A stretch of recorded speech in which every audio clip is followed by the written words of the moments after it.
there's anybody here, but I do have the chat in there. 1 o'clock Pacific Standard Time. And normally I'm doing my, let me just see if this is what I need to do. Nope, it says to go this way. So I'm out of pocket here, and I'm on my iPad. And there's a lot happening in the world. Definitely very interesting. Why I'm doing this right now is because I committed to being here live 1 o'clock Pacific Standard Time on Fridays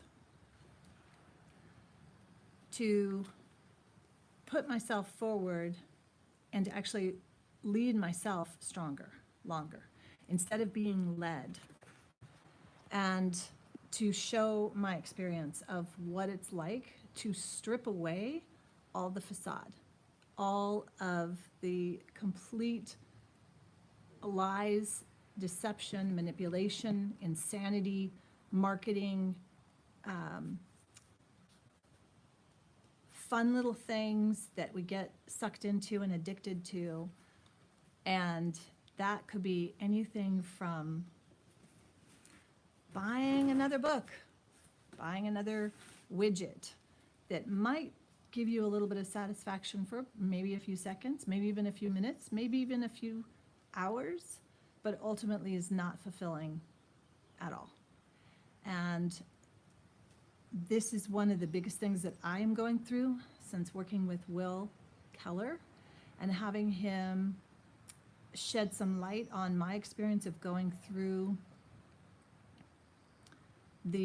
we'll call it the shadow work, but being introduced, and I think it was it was the guy from Autonomy, Richard, why can't I think of his last name?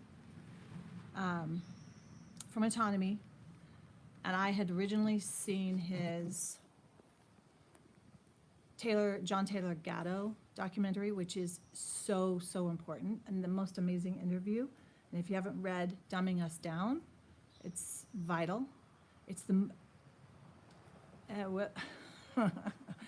it's the most vital book for any mother or father to read before they send their kids off to any education. And it reminds me of Malcolm X saying, why would you send your children to be educated by the enemy? And that's what so many of us have done. And whatever higher power was moving through me had me absolutely refuse to do that, in spite of the intense amount of conflict and struggle and the naysayers from day one. And now I have raised a 16-year-old and a 19-year-old, and they're the most amazing men I know. They're the most amazing human beings I have ever met on this planet to this day. And is it because I raised them? Not necessarily. The only thing that I think that I can take responsibility for is being totally honest with them every moment and only holding on to what would be the complete, just treating them as I would want to be treated from the moment they were born. And I think that that is the perfect way to operate in life. And then, so he does Grand Theft documentary. I wish someone, if you know what his name is, Richard, somebody from Autonomy, and he has a great podcast and the course. Anyway, he's the one that turned me on to Mark Passio, and because he said something about the natural law. And then so I went and studied the one episode of Mark Passio where Mark's talking about natural law and decoding it. And I didn't fully understand it when I first started looking at it. To me, natural law, I mean, that's just natural law. It's like, why are we naming something that should be innate in all of us? It's natural, it's law. Okay, so the law probably hung me up because a lot of us don't understand law, right? Even getting the Black's Law Dictionary, there's so much confusion and manipulation that it's almost impossible to even understand. And I think that that's one of the reasons that it gets so useless and destructive to well-being for humans, for mankind. And so what I have found over the last few, it's now months, that when I started working with Will, that I was taking more time to process, but there was still a huge part of me that was addicted to getting more information. And I think that that is something that's so important for you to understand, that if you are addicted to getting more information, and whether you're studying the greatest of the greatest, that is dangerous. There has to be a built-in time where you can process. And believe me, if you don't take the time to process, sooner or later, you're going to hit up to something. You're going to be in the belly of the beast, and it is going to be the most horrendous experience. And it may take months and months to get out of it. And you have the way it will show up for you to have to process whatever, call them lessons, call them whatever it is. It's, and everyone's going to have their own unique experience of life and lessons. Mine just happens to be around process, because I'm very results oriented, because I want to get to the end result, and I can shut off all the pain and the suffering. I can just turn off that part of me. And that was something that I was taught early on, being sexually abused. When you are, I hate to say a victim, but shit, you're a victim when you are being sexually abused. And you either separate from your body to survive, you do stuff to what you have to do.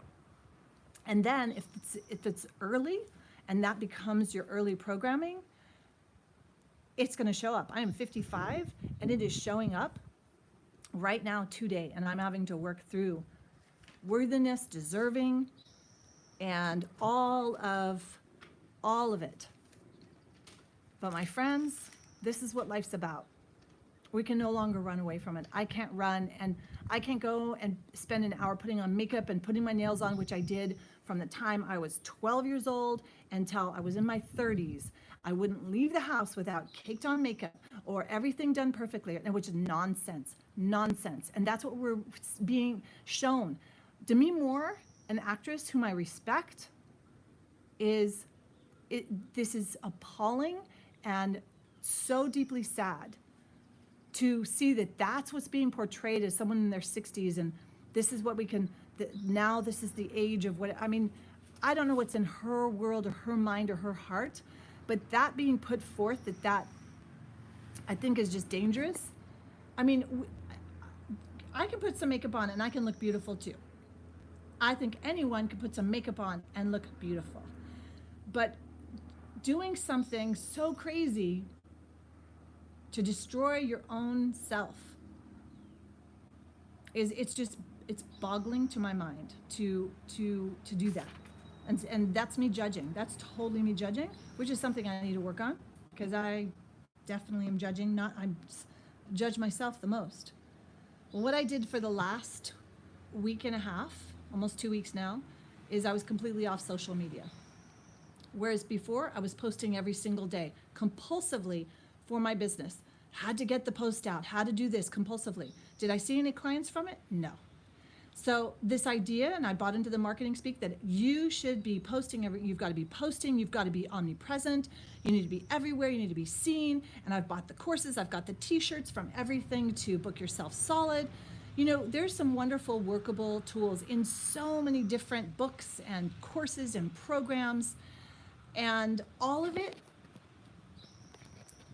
valuable. There's value in it, but at the end of the day, it's like, so really, I'm just going to post and put something out there every day and see what sticks. It's like, I got to step back from all of this, because there is so much BS in business, in entrepreneurship, and there's just someone wanting to sell you something else.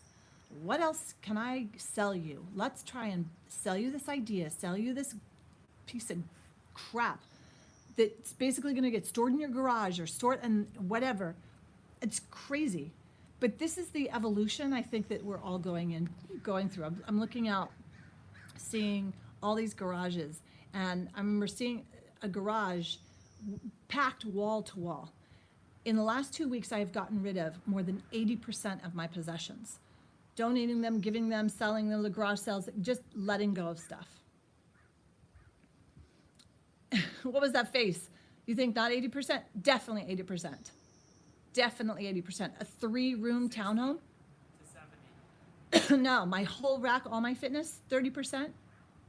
30% is left, I would say. So, and 10% of that's not even mine. It's someone else's that I have to go and take to them. Not someone else, someone I care about, relationship. So you're going to return their belongings to them. Speaking of relationships, that's the key that I have finally gotten, and I hope that I take this to heart, and I hope that you do as well. I've heard this for years. Possessions, you can take, possessions mean nothing. It's the relationships, and that is 100% true. And I haven't cultivated the best relationship with myself, with people that I care about, because I don't think we're really taught how to have healthy, sane, clean relationships with ourselves and with people that we truly care about. There's always a facade, or there's always an agenda or something. It seems like, anyway. And so I'm committed to being completely truthful and feeling everything, every single moment. This construct of this planet, of this world, of this existence is bizarre. I haven't figured it out. I don't know at all what on earth is happening. But I do know that the old way of the Stepford and the put your head in the sand, or just go and numb it out, or sit in front of the TV all day long, or watch social media and just do your 9-to-5 job and just put your head down and suck it up, is not workable. It's definitely not workable for me. I don't know that it's workable for any human being. But that's part of the slave society as well, the slave mentality, the slave whole thing. And I didn't realize that. I did not realize that that's part of the slave as well. It's not just, a slave to things, and all of those were like sayings. But that's the truth. We're slaves to this, to the economy, and to the money, and to all of this. So what does that really mean, that we're slaves? We don't own ourselves. So these are all the things that I'm trying to sort out for myself. These are all the things that I'm trying to understand. And I am in the freaking belly of the beast right now. And it is miserable. And yet at the same time, it is miraculous, because there are true miracles happening. And I see them. I see the true miracles now. I see that humans, like over the last 2 weeks, how I adapted pretty quickly to not needing social media at all. And just as people adapt very quickly to getting back stuck on social media, scrolling. And I remember Brian Johnson from Optimized Coach, Heroic Now, said, once you've pickled the cucumber, right? Once you're pickled, you can't unpickle it. Talking about an addiction with your phone. Possibly. But I think that we are so resilient as human beings if we fully, 100% take the responsibility, take the time, energy, care to fully understand what the truth is, and to look at everything. I have been absolutely guilty of being afraid to look. I didn't want the answers. I didn't want to look. I wanted somebody else to tell me. And I wonder how many other people out there are thinking the same thing. I want somebody else, the government, the news, mommy, daddy, to tell me, what's the truth? How do you do this? How do I fix this? How do I make this? Nope. That's with anything. That's with the little things. And I remember reading this book, How You Do One Thing is How You Do Everything, or How You Do Anything is How You Do Everything. And at first I'm like, oh, I hate that book. That is BS. Because if I'm an expert in one thing, then I'm an expert in that. But I'm not an expert in everything. So it's not true that how I do anything is how I do everything. It's how I do that thing is how I do that thing. And yet, how we do anything is sometimes how we do everything.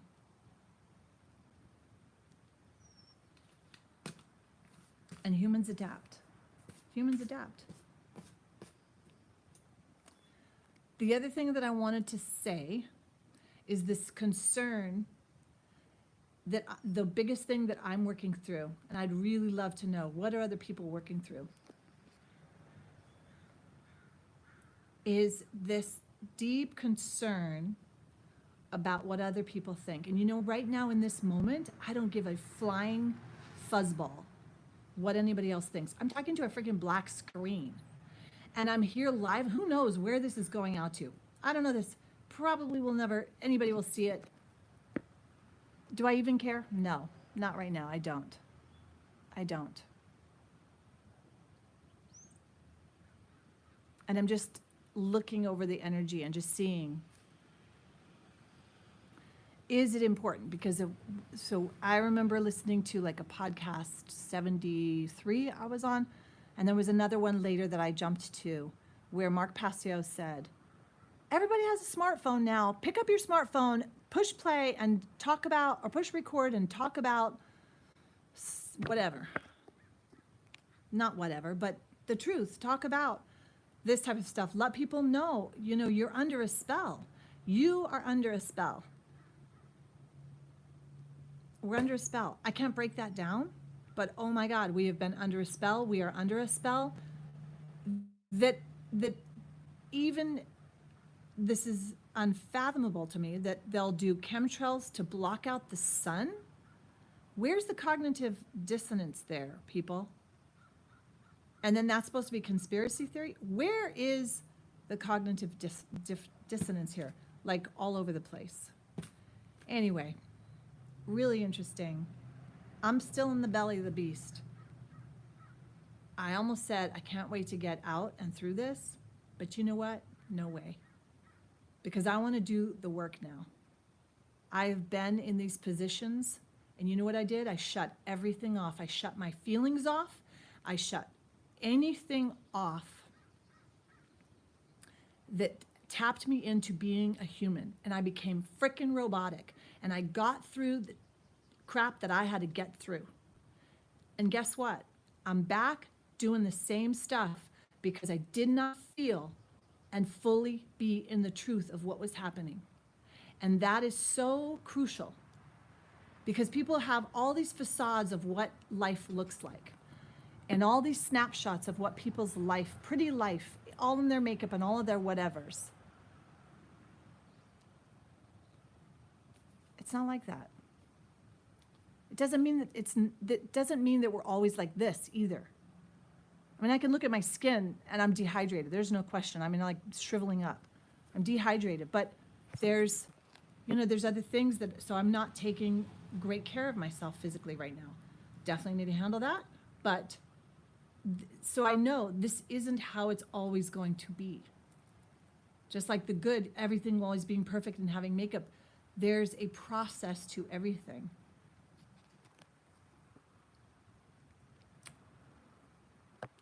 And this time, I'm determined to be fully present. With every moment, with every breath, with every pain, with every sensation, with every emotion. And when I want to rabbit, and when I want to run, or when I want to look for someone else to give me the answer, a book, believe me, I have gotten rid of over 2,500 books. I think somebody's going to start a used bookstore with them. Seriously, it's so cool. Little teenagers, a mom came and bought all the books, and then I donated the rest to someone who was putting together a used bookstore. I was like, that's freaking brilliant. What a perfect idea. So no more searching for books. And I look at this book that I'm reading right now, the 15-Minute Miracle, and talks about gratitude. And I'm keeping that one book with me because that's the reminder I need. That I want to be grateful in this moment of what would be called darkness. And yet, I know it's the greatest gift. I don't care. No. it's different than I don't care about what other people think of me. But you know what? I'm not afraid I'm going to face this fear of being concerned with what others think about me. I can't do anything about that. So this is me facing that. This is me facing that. All right, one more week. Hopefully I'm back with Will maybe next week, because I do have some questions. But again, I want to process. I want to process more. And I think the process, digestion, assimilation, and application is, and not application from a frenetic, determined, I have to get to the end result, I have to get there, I have to get there, I have to get there. But instead, just like fully being here. That's what I want to find. That's what I want to find. And I want to understand it in terms of left brain, right brain, and solipsism, because what I saw when I first started studying Passio at number 1, and then by the time I got to 70, I started then having fear that, oh my gosh, I'm caught up in solipsism, and that means I'm bad. And all of that old programming kept hitting me up, that subconscious idea that I'm bad and not worthy, and oh my gosh, I must be a solipsism. Then I think everybody, that's what I've been living my life, blah, blah, blah. Effed up. So it's just so wild. This freaking life is a wild ride. It's a wild ride. But we got to wake up. We have to wake up and be leading ourselves first, leading our thoughts, leading our hearts and our feelings. And I don't mean that we can't experience things and not that we facade and put some kind of, will lead a happy life all the time, because that's not leading stronger or longer. That's actually hiding from the truth. Because if the most important thing is, as a leader, this is what I believe, is you tell the effing truth. Once you start lying, whether to yourself or to anyone that you are influencing, especially as a mom, you've had it as a leader. You've lost it. You've lost credibility with yourself, and you've lost credibility with the world. And then what happens if they keep believing you and they keep listening, and you're already disconnected from the truth, is then you create chaos. Create chaos in your own life, in your own family, in your own finances, in your own business, in the world. And that's where we are. That's wild. Absolutely wild. Well, who knows? My little iPad is kind of wonky. So I will say sayonara and see you next week.